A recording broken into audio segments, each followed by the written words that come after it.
evening, students. We are in the second week now. We are getting into the sixth lecture on the data and its types, and this course is the practitioner's approach in analytics. We are basically looking at the descriptive, predictive and prescriptive analytics components of it. And today, when we talk about the most important part of analytics, about data and the different types of data and why we need to understand these types of data. And I hope that you guys have already been reading what is assigned for your reading from the syllabus, and as well as you are following the textbooks that are prescribed as part of the course. And from now onwards, we will be focusing more towards the applied side of the course. But also remember that we are also applying it from a practitioner's viewpoint, a person who does it on a daily basis. So hence, some of the things that we would be interested in might not be too much into the theory, but more into how do we apply the theory. With that, we will start today's lecture, and the topic today is data and its types. And let's start with the first term, data. Data, if you ask somebody to talk about data, sometimes people describe data in the form of something like this and say this is a database and whatever is stored in this is the data. Classical comical diagram that people would do on this, and there is a lot of other conceptions, misconceptions, confusions, everything are associated with the data. The dictionary meaning of data, when we talk about what does the dictionary says, these are facts and statistics. Could be facts or could be raw facts or it could be statistics collected together for reference or analysis. So for example, if you are measuring the, let's say you have fever, so let's say have fever, is that true? So how do we ensure that? So let's take an example that we are recording the temperature of you in multiple times in a day. So here you have is a date, then you have is a time and temperature. So date we will say 1/1/2018, so the New Year day at 6 a.m. 6, your temperature is 99.6 degrees, and at 1/1/2018 at 13 hours your temperature is 100.8, and 1/1/2018 at 21 the temperature is 102.1. So the question is, what is this temperature? Obviously the temperature is in Fahrenheit. Okay, then you have 2/1/2018 at 6, the temperature is 99.8, something like this. So if you think about this, this is facts on the particular date, time, your body temperature is measured using a thermometer. And if this is given to a doctor, this collected this temperature and given to a doctor, he would probably analyze this and say you have more fever in the night, so you might be having malaria, something like that. So it is meant for reference. It is also meant for your, so everybody can know what your temperature was. So this data is collected, and as well as the doctor can analyze the data and decide what disease you are suffering from. Okay. So again, facts and statistics collected together for reference and analysis. When? In future. The future can be immediate future or long term. Okay. Could be far away into the time. The two popular definitions, that is from the practitioner standpoint. Okay. These two popular definitions are from the practitioner standpoint. Practitioner's standpoint. I apologize for my spellings. You have to check my spellings quite frequently. So for the practitioners, there is a business viewpoint. And what is the business viewpoint? The most important part, it says it is information in raw, RAW, raw, and unorganized information in raw and unorganized form that is pertaining to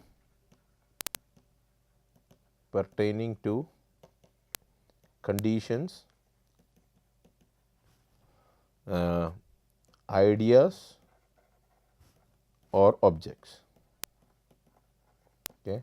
So, these are raw and unorganized form, information in the raw and unorganized form about conditions. Conditions can be conditions about a organization, it can be about a machine, it can be a human being, worker, etc., or it could be about ideas, new ideas, like a new business idea or a new product idea, or it could be about objects.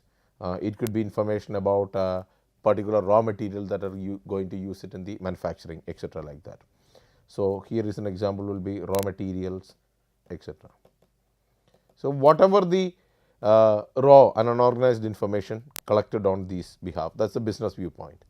So, when you say you are collecting data about the organization, you call it as organizational data. If you are collecting data about the machine, sometimes people call it as production data or machine data, you can call whichever way it is. When you have things about raw materials, you will say inventory data, stuff like this.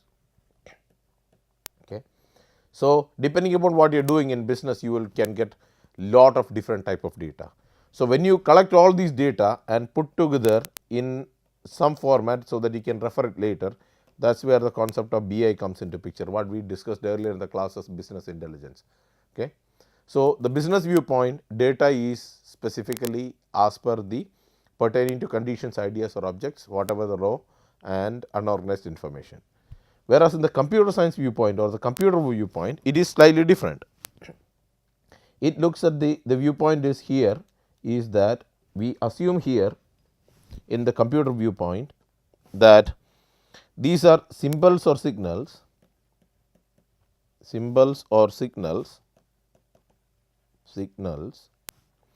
that are inputted, that are input, stored and processed by a computer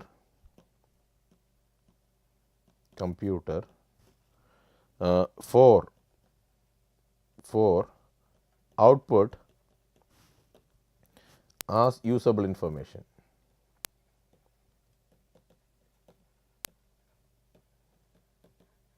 So, in an example, if you write a program, let us say input x, let us see, product equal to x times 3, output product. Let us say if this is a computer program and if you provide the input data is provided as input data is equal to 9, then it does is it takes 9 multiplies it by 3 and this is whatever the result 9 times 3 27. So, the input data and the output what we will get out of this is output will be 27, 9 times 3 27. So, the input of 9 was given to a computer and the computer processed the output to be 27 by doing the process of multiplication here. Okay. So, the computer looks at this as a data that is provided to it. Similarly, you can think about data that is being stored in the database and those kind of aspects. With this, what we will do is we will jump into the next thing, the different type of data. Okay. So, we can always say that there is statisticians and academicians consider data differently. Okay. So, if you are looking at doing data from a research standpoint, then this is not the approach. Here we are we are just basically looking at how to do this for in the industry or in the business industry as a day to day function. So, our aim is to do day to day analytics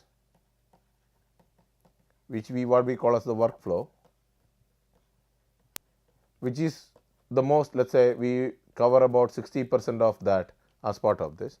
Then we also talk about control analytics, okay, which we will probably talk about 30%, and then capacity we will talk about 10%. So, that is how we will control, we will go through the course apparently. Okay. So, from that viewpoint, what we say is that the practitioner's approach says is that the data is divided into 3 buckets or 3 let us call it as 3 broad categories, 3 broad categories depending on the decision outcomes. Okay. So, since it is 3, it is better to draw it as a diagram. So, let us make boxes. Let us assume that this is data. So, the first classification of data is, let us call it as the quantitative classification. So, this is the quantitative data that we are talking about. Second one we are talking about, let us talk about is the textual data, okay, text related data. And then the third classification let us talk about is the qualitative data. So, the data is broadly classified into 3: quantitative number 1, textual number 2 and qualitative number 3. So, we will see what each one of them, and this quantitative is further divided into 2 as far as we are concerned, and the first one is the continuous data. Okay. Second one is the discrete data. So, quantitative data is divided into continuous and discrete. Then textual data is textual. So, there is no classification for that, and qualitative data similar to quantitative data can be divided into 2 again, and this division, one part is the numeric data and the other part is the alphanumeric data, right. So, there is a numeric data and alphanumeric data. So, now we will see what each one of them are, but in the broad sense this is a different compared to. So, this classification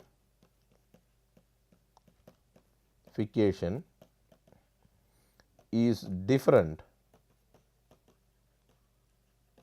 from what textbooks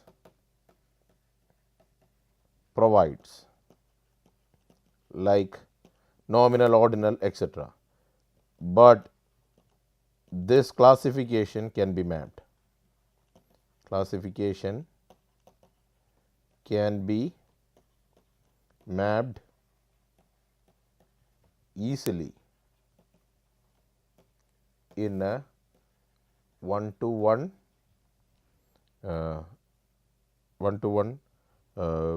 similarity. Okay. So, let us see what are the individual aspects of this, and this is our practitioner's classification of the data. So, the first thing is we are going to talk about is the quantitative data. Okay.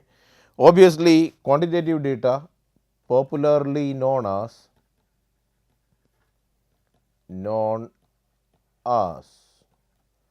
numeric data,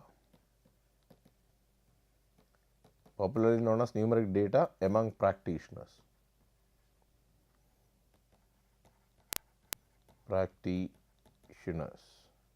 So, when practitioners typically talk about numeric data, they are literally referring to quantitative data. Okay. There is some fine line in between, but that thing that we will clear out later. Okay.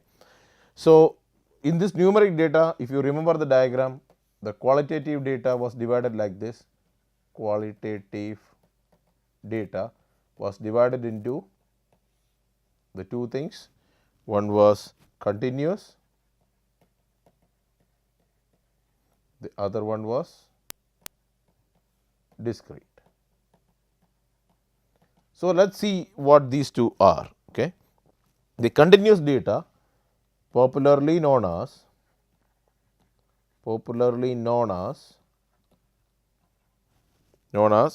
scale or interval data among practitioners.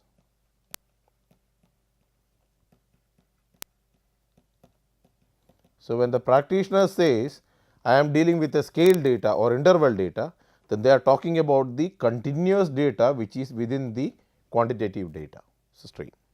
Okay.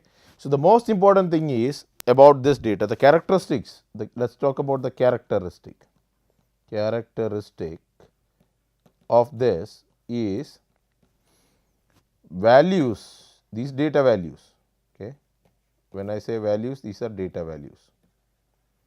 Data values belong to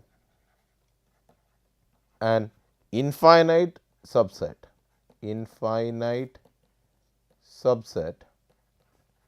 of real numbers. Okay.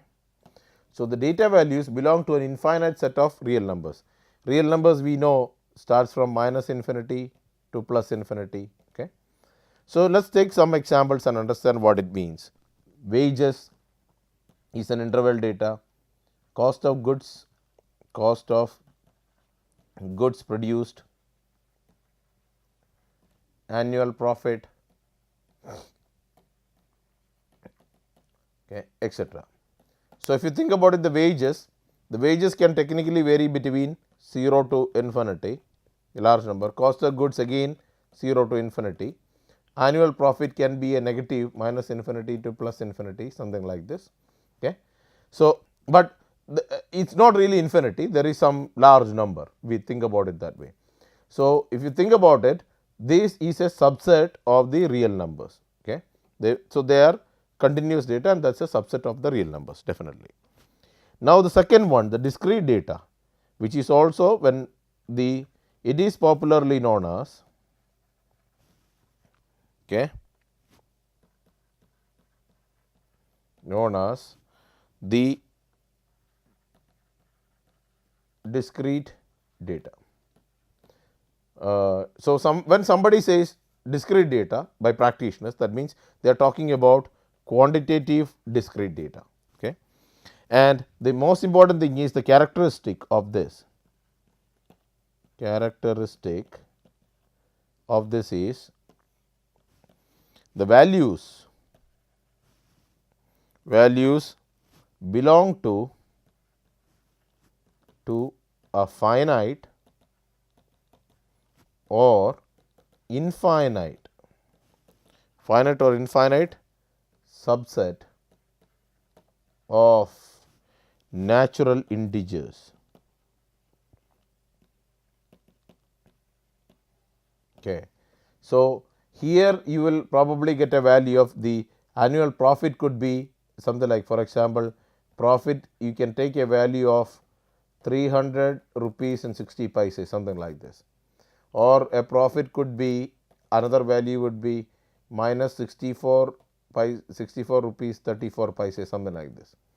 So, these are real numbers because it is a continuous value, whereas in the case of a natural integers, what we are trying to do is it is basically it is countably finite. So, an example of this is number of children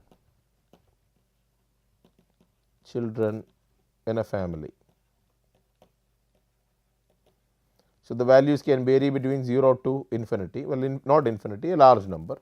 So, you will have numbers like this as could be 0 child, there could be 1 child, there could be 2 child, there could be 3 child, etc. You will never get a 2.3 child because this is a wrong information.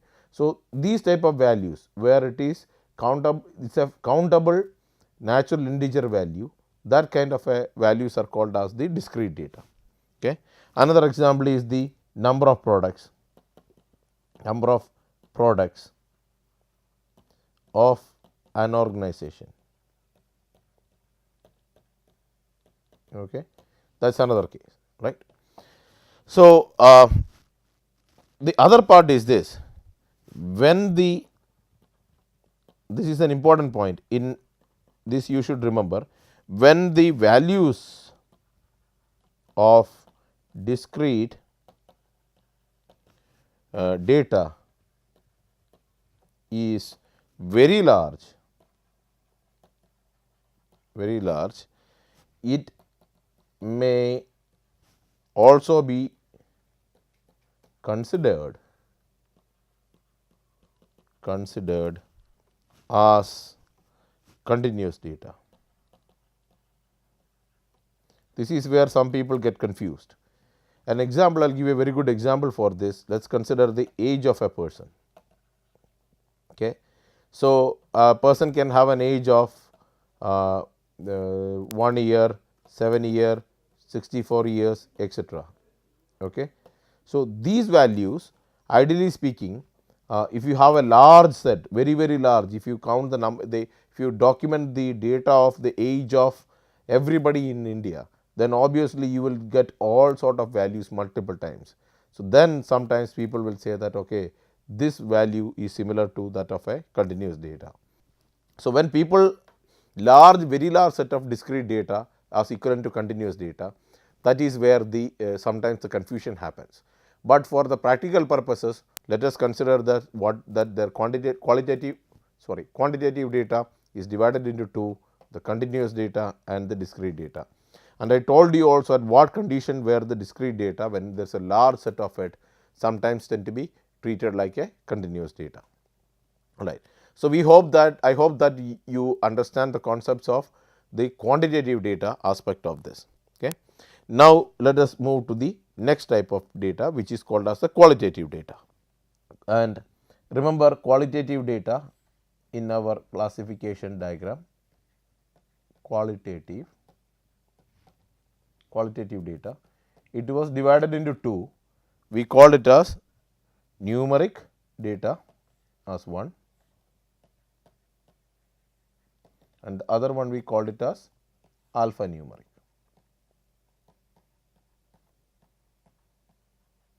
Okay. So, the qualitative data typically in the industry known, okay, so also known as categorical data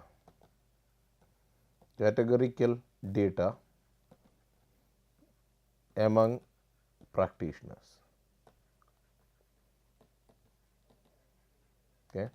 So, when somebody says that I am working on categorical data, then they are talking about they are working on qualitative data.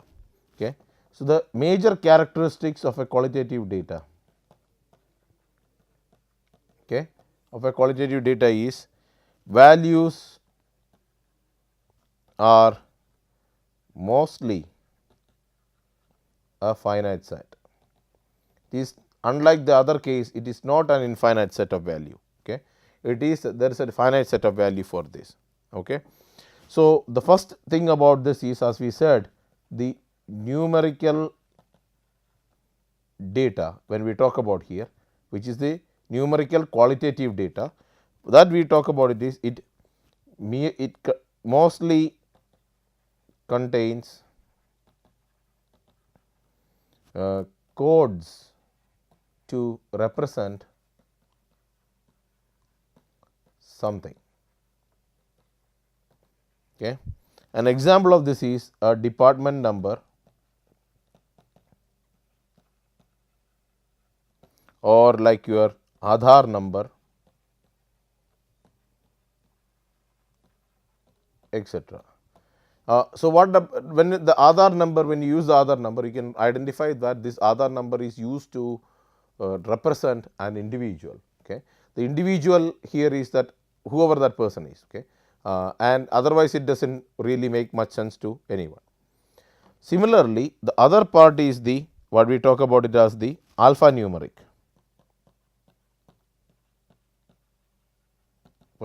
data. Okay. and in this case it is data that is represented using textual characters.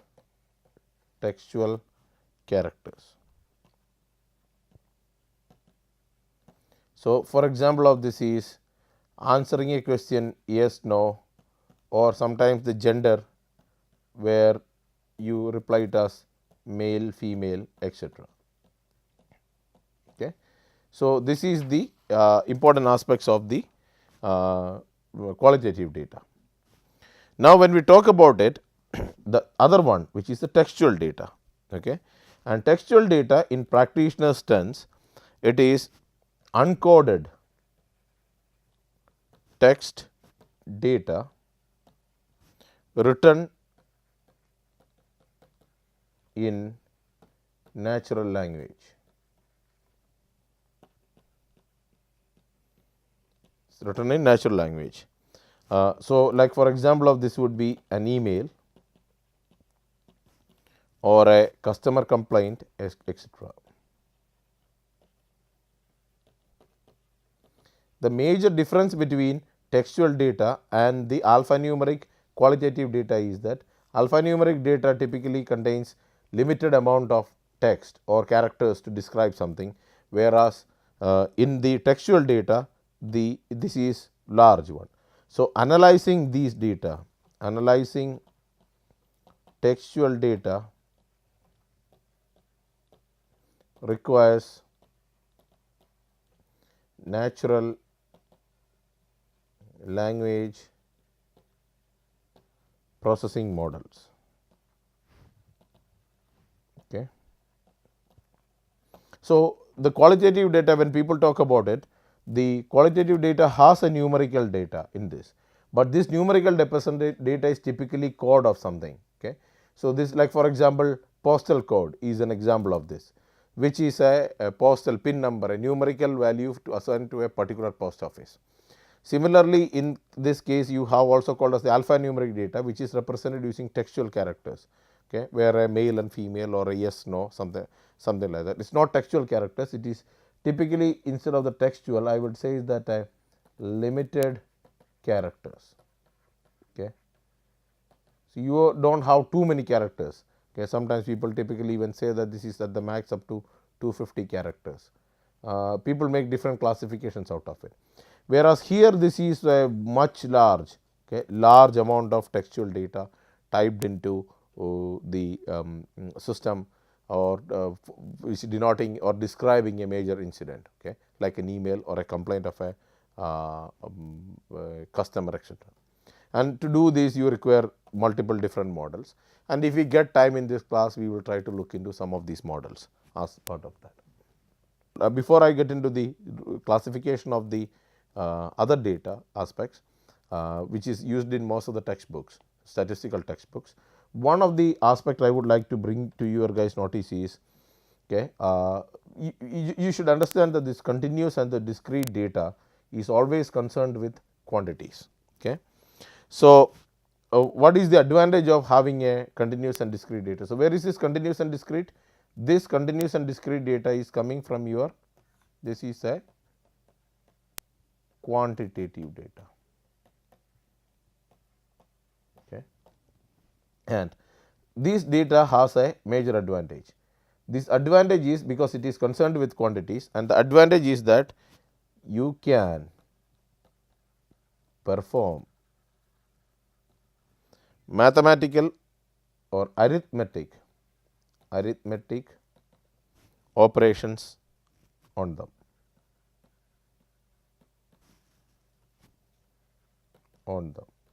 So, you can do things, you can do something like add, subtract, multiply, etc. So, if you have continuous and discrete data, which is quantitative data, you can do arithmetic operations on that data. So, that is the big advantage. So, the lot of your, so people say when I am doing mathematical model and I am using data, then you are specifically mentioning to either a continuous or a discrete data which is quantitative in nature. So, as we said, you can perform arithmetic operations on the quantitative, continuous and discrete data. Also, another major advantage is that quantitative data can be ordered. What do you mean when data can be ordered? Which means data can be compared by an order relationship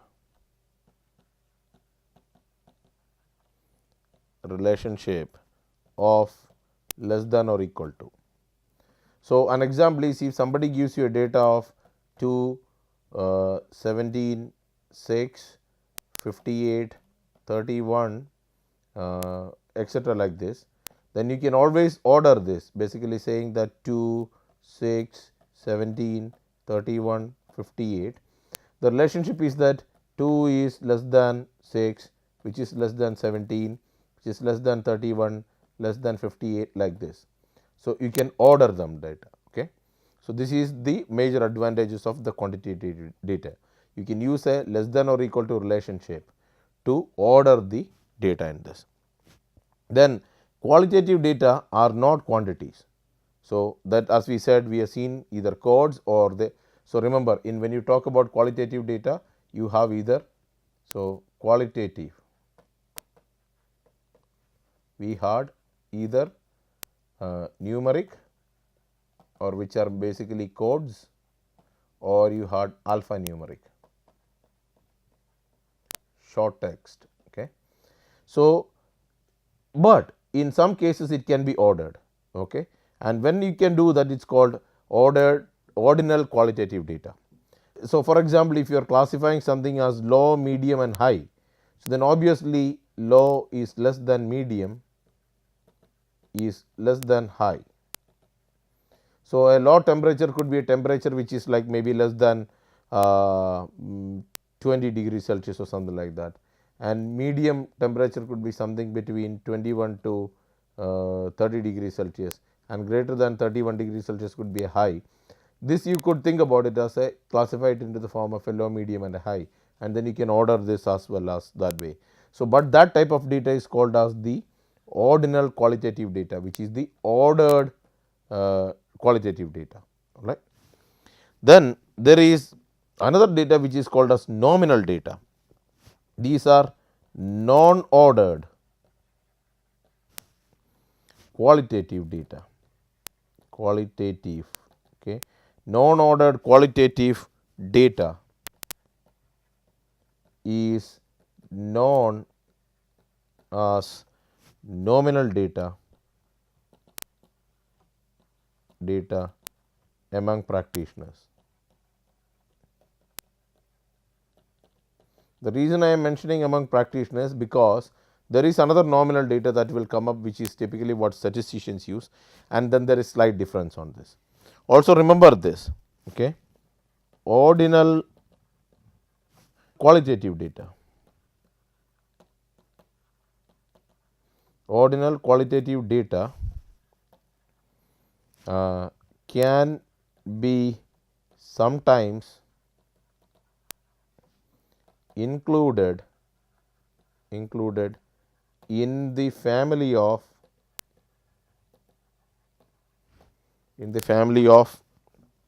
discrete data. Discrete data. This discrete data is your quantitative discrete data, and treated the same way.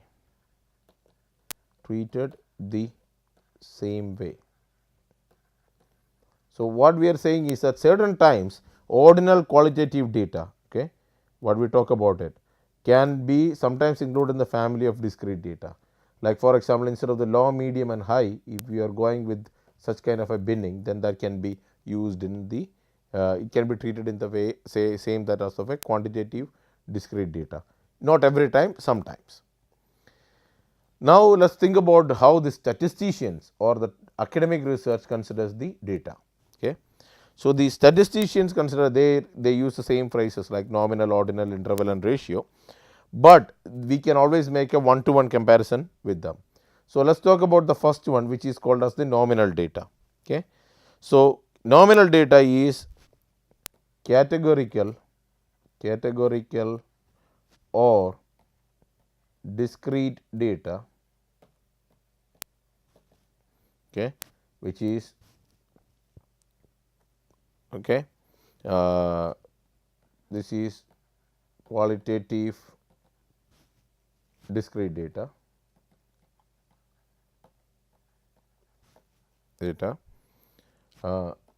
that are measured in categories. Okay. Example of this is gender. So, it can be a male, female, or could be represented as a 0, 1, something like this. All right. So, the most important aspect of this is such data, which means is usually mutually exclusive, which means item can fall in one category or another.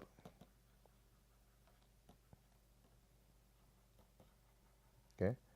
Not at the same time, not in all, not in multiple categories at the same time. Okay. So, the nominal is typically categorical or discrete data that are measured in categories, and usually such data are mutually exclusive. So, when statisticians talk about nominal data, we are talking mostly about the qualitative discrete data or the categorical data. Then there is another data that is called as the ordinal data. Okay, and ordinal data, we will kind of look at it this way. It's also known as rank data. Okay. It's called as rank data because when comparison happens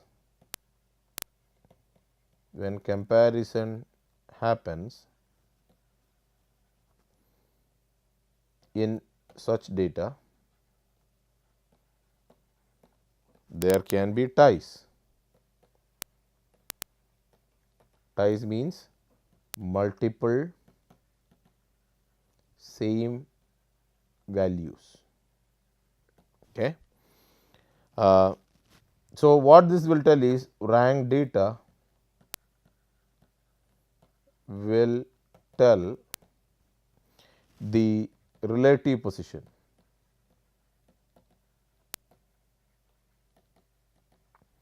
So, let us say when you guys write the final exam of this class and the scores are like out of 100, let us say there is a 100, then 98, 98 and then 94, then the rank of this is the person who said the rank 1, these both are at rank 2 and so there are 2 rank 2 and this is rank 4, okay, is not the rank 3. This because the rank 2 and 3 is shared by the 2 people who are exactly of the same marks.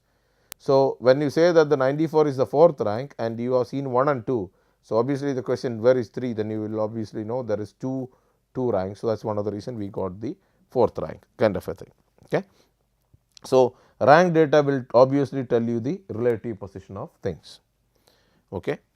Then comes the next data which we call as the interval data. Okay. Statisticians call this interval data as quantitative or continuous.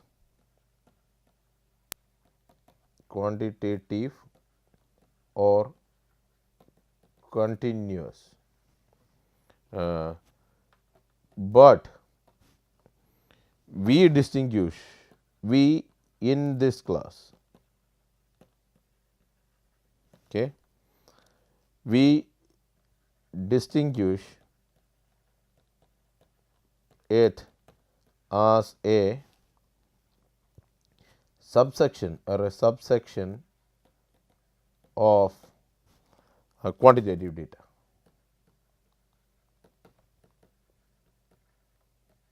Okay. So, when statistician says interval data, they typically meant about it as quantitative data or continuous data, but for us continuous data is a subset of the quantitative data. All right. So, remember, if you remember that diagram, then we had this as a subsection of quantitative data. Then comes the ratio data. Okay. It is also a part of quantitative or continuous data, which is again a subset for us in the qualitative data. The major thing is ratio data is unique.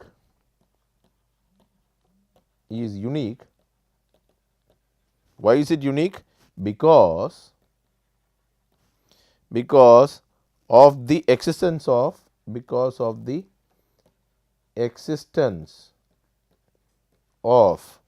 an absolute zero. Existence of an absolute 0 point, 0 reference means 0 point for us, and hence various data values can be directly compared. Okay. So, if you, for example, if you take the weight of an individual,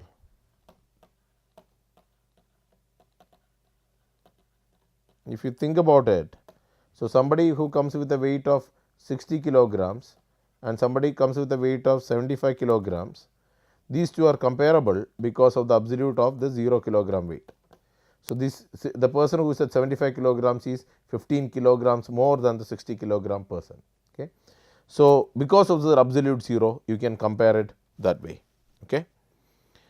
So, I hope that you guys now understand that the usage of statisticians, the nominal data, the ordinal data, interval data and ratio data, how does it maps to our classification of quantitative data and qualitative data and textual data. Okay. Now, the obvious question is, why data types are important for us? Why do we need to learn all these different type of data types? Okay.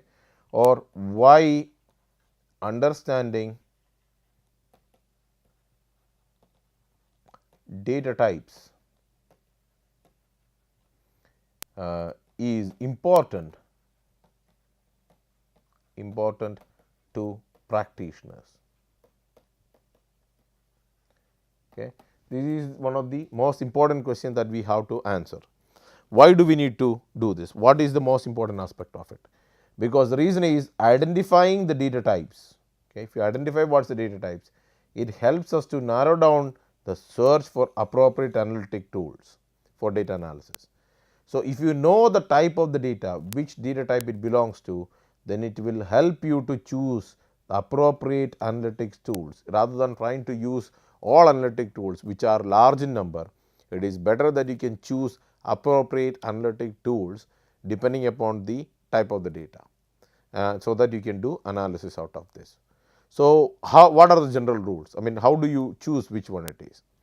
There are two general rules which is typically advised for practitioners. I mean, there are many other things also, but for the time being for practitioners, let us just look at this rule. The first rule is, if the data collected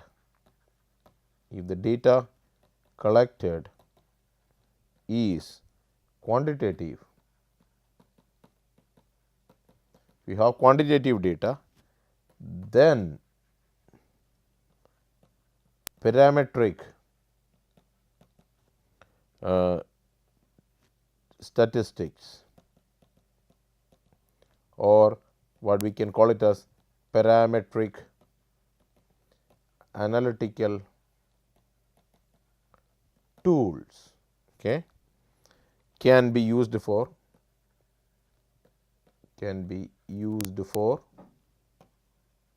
making the decisions, used for decision making. So, when we say that if the data collected is quantitative, the data is quantitative, then parametric tools or parametric analytical tools can be used. What are some of the parametric analytical tools that you might have heard across? Obvious example is t-test is one example, then analysis of variance or what we typically called as ANOVA. These are all examples of parametric data. Okay. Now, another rule, rule number 2, okay, if the data collected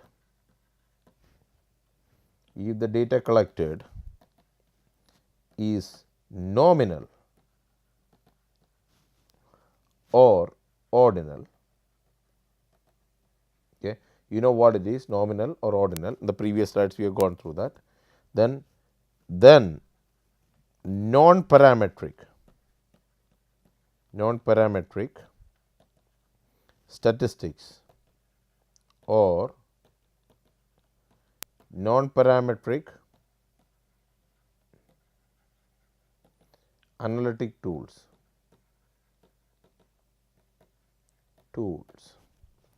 is preferred, are preferred, not is, are preferred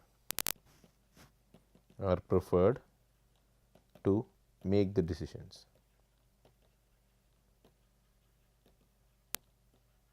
Okay. So, as we said, if the data is nominal or ordinal, if there is if it is an ordered data or nominal data, then we would recommend the use of non-parametric statistics. Okay. Typically, many people does not have heard too much about a non-parametric statistics, but one very popular one is a chi-square test. Okay. This is not x square, it is chi-square. It stands a Greek letter chi-square test. Another one is KS test, which stands for Kolmogorov-Smirnov test. I have no idea about the spelling. Russian spellings are sometimes foreign to me. So, these are the two general rules that we follow, rule number 1 and rule number 2. Rule number 1 is about if the data is quantitative, we use parametric statistics or parametric analytical tools, and if the data is nominal or ordinal data, then we use non-parametric analytic tools. Okay. So, with this we are able to understand that depending upon the data what we use or depending upon the type of data, choosing appropriate tools is important, and as well as having a data in one form, and if you think that there is a better tool that is available in another form of data, then you can think about even finding ways to transform one data to another. Let us say, for example, if you have the data, the temperature of one city for a particular time period continuously, then you can basically classify them or bin them into different categories, and we will see how that to be done, and then we can say that okay, this can be hot, less hot, cold, humid, that kind of a conditions can be put into this. So, this allows you to transform data from one form to another as well, where you can choose appropriate data transformation tools. So, as analytics or people who are practicing analytics, it is more important for you guys to understand these aspects of the data, and so that you can select appropriate tools, so that it will help you to make your decisions, which is predominantly in the form of a workflow decisions or in the form of a control decisions. Thank you for your patient listening, and we will continue with the rest of the lecture in the next class. Thank you.